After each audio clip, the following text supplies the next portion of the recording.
Seguiremos con el recorrido con Gabriel Sosa Plata, con lo que nos decía el viernes. Ya está Genaro Villamil, entonces. Me decían ahorita que 5 minutos. Ya tengo al escritor y periodista, experto en temas de telecomunicaciones, Genaro Villamil.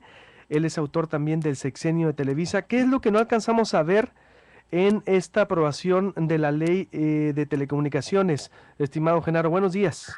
Hola, buenos días a ti y a tu auditorio de Sonora. Muchas gracias. Pues no alcanzamos a ver muchas cosas, porque se trata de la demostración de un poder intangible en términos físicos o materiales, pero en realidad esta aprobación es, en primer lugar, una contrarreforma a la reforma constitucional del año pasado, que había prometido un organismo autónomo y límites a los monopolios y respeto a los derechos de las audiencias. Esta ley secundaria vulnera la autonomía del Instituto Federal de Telecomunicaciones para beneficiar a uno de los dos grandes conglomerados de telecomunicaciones, que ahora son las televisoras, y en específico Televisa.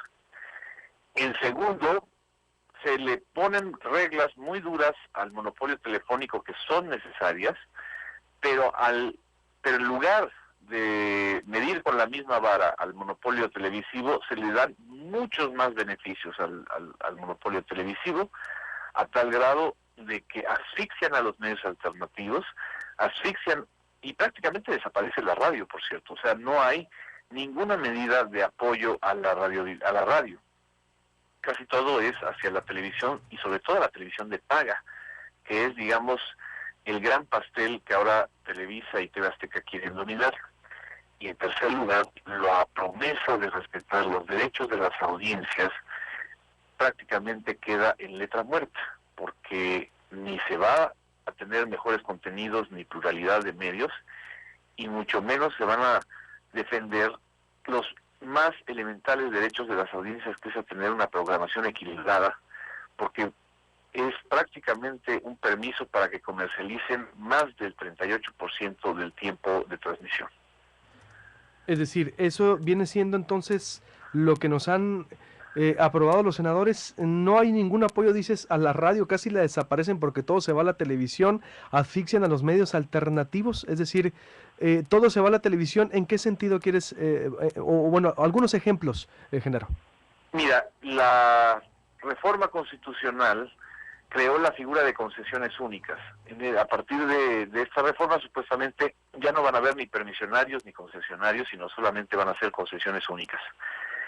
Se crean tres tipos de concesiones: la comercial, la pública y la de medios sociales y comunitarios. A los medios sociales y comunitarios, que supuestamente deberían ser el tercer eje, prácticamente se les asfixia porque no les permiten comercializar, porque solo les van a permitir que el 1% de la publicidad gubernamental, o de tanto federal como estatal, se destine a estos medios públicos. Estamos hablando de una cantidad ridícula de dinero frente al 66% que tienen las televisoras, que dos empresas, Televisa y TV Azteca, acaparan del presupuesto público de publicidad. No se les da certeza jurídica a los medios públicos, al contrario, se les mantiene bajo el dominio de la Secretaría de Gobernación a los medios públicos, y la ley que supuestamente iba a crear un sistema alternativo de comunicación, en realidad lo que hace es crear un nuevo dominio de la Secretaría de Gobernación.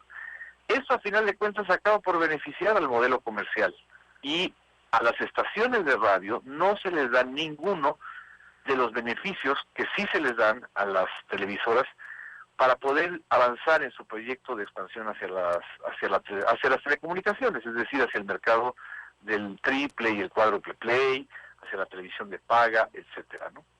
Increíble. Y el instituto, en este caso, que regula, se supone, se crea un instituto para hacer un contrapeso frente al poder, también se vulneró. ¿De qué manera? Dejándole las atribuciones a Gobernación para la vigilancia en contenidos de medios, nos decía Gabriel Sosa Plata, por ejemplo, el viernes. ¿Así quedó o qué, o cómo se vulnera al IFETEL? Este es uno de los ejemplos. Se vulnera la autonomía del IFETEL cuando se viola la orden del artículo 28 constitucional para que el IFETEL sea, a partir de ahora, tanto el regulador de competencia económica como el regulador de contenidos y el regulador de las redes en México, es decir, de todo el espectro. En primer lugar, prácticamente dejan al IFETEL como un organismo técnico. La vigilancia de los contenidos seguirá en manos de la Secretaría de Gobernación. Le agregaron a la Secretaría de Gobernación la vigilancia de los contenidos en televisión restringida y la reserva del espectro en televisión restringida a la Secretaría de Gobernación, que no tiene nada que ver con televisión restringida, pero bueno. Y hay un artículo que fue el que generó mucha polémica durante el debate en lo particular, que es el famoso artículo 9º transitorio, en donde establecen que cualquiera de las empresas de telecomunicaciones que quiera comprar más empresas, es decir, adquirir otras compañías, si no está por encima del índice de dominancia, ahí ponen un índice que es el Hindelman o algo así, va a poder adquirirlas sin necesidad de autorización del IFETEL. Es prácticamente una excepción que mata la capacidad del organismo para regular, porque es claramente una dedicatoria a Televisa, porque Televisa es la única empresa que tiene un proyecto de expansión en la televisión restringida. Y es la única que pues no está en los criterios del índice de dominancia que acaban de colocar como si fuera el criterio. Esos son tan solo algunos de los ejemplos. También se le da a la Secretaría de Hacienda el poder de veto en algunos casos para las concesiones y para el refrendo de concesiones, y a la Secretaría de Comunicaciones y Transportes se le deja todo el proyecto de reparto de televisores para el apagón digital, y el IFETEL queda prácticamente a un lado de este proyecto, ¿no? Estoy hablando con el experto en medios, escritor y periodista Genaro Villamil de Proceso. Al decir que la vigilancia de contenidos en radio y televisión seguirá en manos de Gobernación, ¿se refiere a que, Genaro, es decir, como en el pasado, de que puede vetar contenidos de programas o dirigirlos? Es decir, ¿cómo es esto? Mira, no hay una claridad en el verbo vigilar y administrar, pero cualquiera que haya vivido con gobiernos priistas como somos todos los mexicanos, y con los gobiernos incluso panistas, sabemos que un ministerio político como es el de la Secretaría de Gobernación, lo que menos les interesa es la calidad de los contenidos, lo que les interesa es el control del contenido para favorecer al gobierno en turno. Entonces, ya en ningún país los ministerios políticos son los que controlan o regulan a la industria de los medios. Y en México retornamos a ese modelo y lo legalizaron los senadores y seguramente lo van a legalizar los diputados con esta ley secundaria, en contra de lo que se estableció en la reforma constitucional del año pasado. Legalicen el modelo de darle el poder al gobierno de vigilar contenidos, ¿a eso te refieres? Así es, y no solamente en medios electrónicos y en telecomunicaciones, también en el Internet. Es un tema que no se ha discutido lo suficiente porque está encubierto y oculto.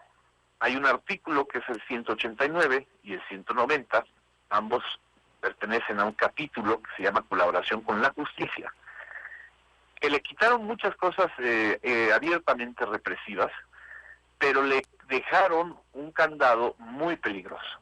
¿Cuál es ese candado peligroso?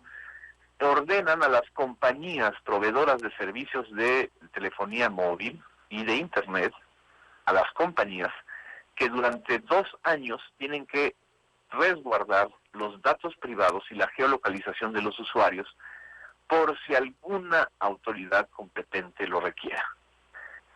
Y autoridad competente de seguridad. Estamos hablando, las autoridades competentes en seguridad ya sabemos cuáles son: la Secretaría de Gobernación, la Secretaría de Defensa, la Secretaría de Marina y el CISEN y las procuradurías. Entonces, le están dando a las compañías las funciones de policía de los usuarios por 2 años. Ese tipo de artículos así redactados lo que van a generar es un sistema de vigilancia y de vulneración de la libertad en Internet. O sea, en 2 años de los últimos 2 años o de los últimos 2 años o a partir de este momento y 2 años después van a recabar toda la información de los No es usuarios? retroactiva la ley, o sea, a partir de que tú contrates ahora, de que uno contrate ahora un servicio, llámese con Telcel, con Usacell, con Nextel, con cualquiera de las compañías, Ujú. o un servicio de Internet, con cualquiera de las compañías que lo dan, ellas están obligadas a guardar tus datos personales por si la autoridad lo requiere, ¿sí? Pero todos sabemos en este país que el manejo de datos personales y de geolocalización para los usuarios, para lo que sirve es, en primer lugar, para una comercialización irregular de esos datos o para una especie de vigilancia o digamos, de presión indirecta, ¿no? Si uno no lo autoriza, ¿por qué demonios una ley tiene que ordenarle a las compañías ese tipo de bancos de datos? Es violatorio el artículo 16 constitucional.